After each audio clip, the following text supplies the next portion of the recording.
Ilang buwan nga lang yan nung nabaron. Hirap yung kalhating tao. Parang wala pa 6 months yan na.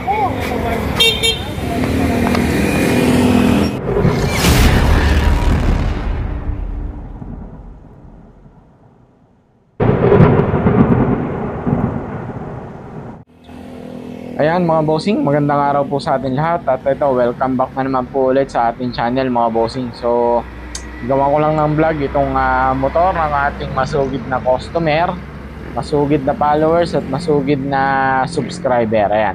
So, nag-request si bossing na i-vlog ko naman daw yung kanyang motor habang ginagawa. Okay? So, ang issue at problema ng unit nung dumating dito sa ating shop ay napakaingay. So, makaraan ng 6 months, ayan, nagdaan 6 months, ito po ay na-overhaul sa, hindi po siya dito sa atin sa shop. So kung mapapansin nyo yung ating intro, pinag-usapan namin na wala nga pang 6 months yata na nababaak yung kanyang unit dahil ito pong unit ni Bossing ay nalagyan ng buhangin. Okay? So nalagyan po siya ng buhangin dyan sa may lagayan ng ating langis.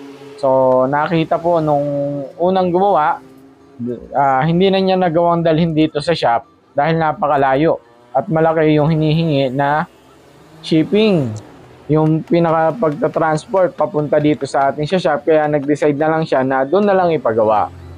At ayun nga, at nakita nga nung mekaniko na may mga buhangin doon sa loob. So maraming naapektuhan, maraming nasira dito sa unit ni Bossing. At na, ayun nga, wala pang 6 months, ay eto na naman si boss. Andito na siya. So, pasalamat pa nga siya at dito inabot na malapit dito sa atin sa shop. So, chinek natin yung mga bawat parts, lalo pagka ganitong mga galing sa gawa ng mga una, halimbawa, at hindi tayo yung last touch. So, yung bawat parts, bawat pyesa ng unit, talagang sinecheck po namin yan. Dahil once na magkaroon ulit ng problema yan, nang dahil sa gawa, ay tayo po yung aabutan kasi tayo na yung magiging last touch dito sa kanyang unit. Okay? So, kaya pinabuksan na rin ni Bossing ito ay para ma-check na rin nga niya kung tama ba daw yung mga pagkakakabit doon sa kanyang makina. So, umabot tayo sa parte ng pag-overhaul dahil tayo ay na-check muna doon sa kanyang cylinder head.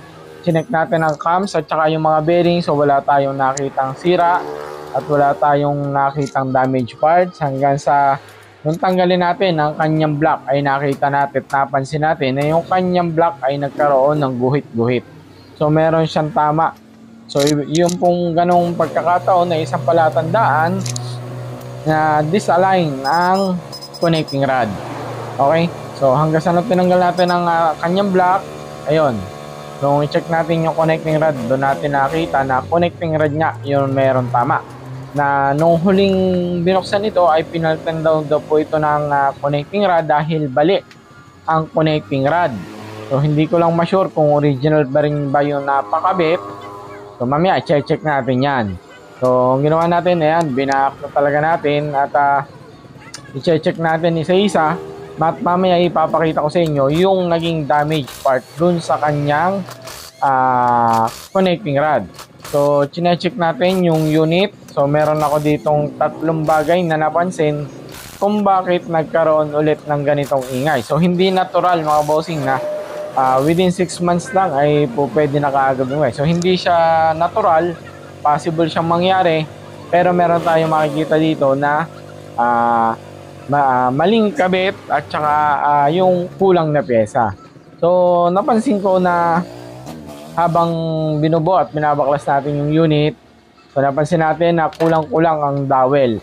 So kulang ang dowel ng gitnang bahagi ng makina, yung kung saan pa naman siyang pinaka-importante kasi kailangan ay align yung ating pinaka-sigunyal natin. Kasi once na sumala yung pagkakaalay, kasi ang trabaho ng dowel natin mga bossing, yan po ang magsisilbi nating pag-fix dun sa ating makina. Kaya pag wala pong dowel, ayun, may pagkakataon talaga na medyo tumatagilid.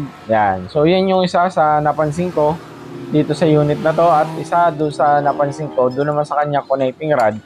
So kaya siya ay nagkaroon ng problema ay dahil sa oil passage. Ayan. So mamaya ipapakita ko sa inyo kung ano yung naging issue at problema ng ating connecting rod. Okay? So dito chinecheck ko muna yung kanyang transmission at wala naman tayo nakita at napansin na problema. At yung mga bearing okay din. So ang gagawin na lang natin dito mga bossing, kung ano lang yung muna, kung ano yung damage part, yun lang muna yung papalitan natin. So yan naman na sinabi natin sa customer na kung ano lang yung masisira, yun lang muna yung papalitan natin kasi medyo malaki-laki na rin na nagagastos dito ni customer at halos wala na siyang kinikita. So ang gagawin na lang natin dito mga muna ay kung ano yung damage part. Ayan. So na itong mga bossing yung kanyang pinakasigunyal, natanggal na natin. So ito yung isa sa napansin ko dito sa kanyang connecting rod. Medyo malaki ang clearance at awang ng kanyang connecting rod sa both side. So sideways yung kanyang galaw, natural po na may galaw. Pero ito yung isang unit na to, medyo malaki yung clearance. Maingay na ba yung connecting rod? Ayan. Ayan. Hindi ko alam kung pakinig dito sa video, pero ayan yung tunog niya. Pero mayroong mas malakas pa dyan. Mamaya papakita ko sa inyo pagka nabaklas na yung kanya connecting rod.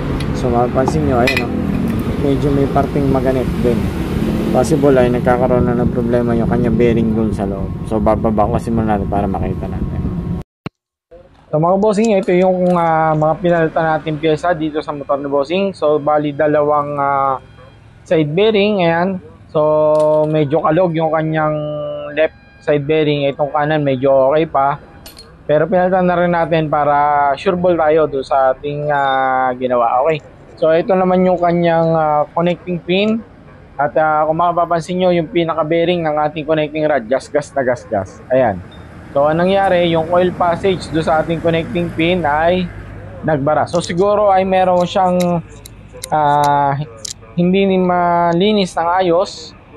So yung mga natirang buhangin, yung mga residue, ayan, bumara doon sa ating connecting pin na pinagdadaan ng oil passage. At ito yung kanya connecting rod. Ayan. Kaya napakaingay na kanya connecting rod. So medyo nagtataka rin kami kasi napakabilis. Within 6 months, hindi naman daw niya masyadong nagagamit yung yun. So yan yung mga bossing, yung mga damage part ng ating unit. 2,000 years later.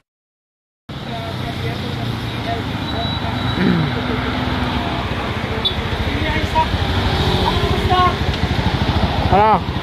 Kaisa? Tanggal na ingay. Quality? Nasaan yung yung parts niya? Parang mga parts. Okay mga bossing, so ayun lang ang ating for today's video natin regarding dito sa Barako na ayun nga, hindi ko na nga na-videohan yung ingay ng makina niya kanina kasi akala ko ay naka-play yung ating camera, so hindi pala, kaya na natin yung video kung saan madidinig yung ingay. So ang tunog ng ingay ng kanyang makina kanina ay tagaktak na makalansing. Ngayon mga bossing, ha? Okay, so ayun lang mga bossing, maraming salamat sa inyong panonood at shoutout din po sa may-ari ng ating unit na to, si Boss Herman Lacorte. Ayan, so maraming salamat po sa inyong patuloy na pagsuporta at sa inyong tiwala na laging dito nyo pinagagawa ang inyong mga unit. Okay, so ayun lang mga bossing, maraming salamat. So till next video natin, wag po kayong mawawala at sana po ay patuloy nyo kami suportahan sa aming ginagawa dito sa ating channel. Okay? So yun lang mga bossing, maraming salamat. So till next video po natin, maraming salamat sa inyong panonood mga bossing. God bless po sa atin lahat and ride safe po mga bossing.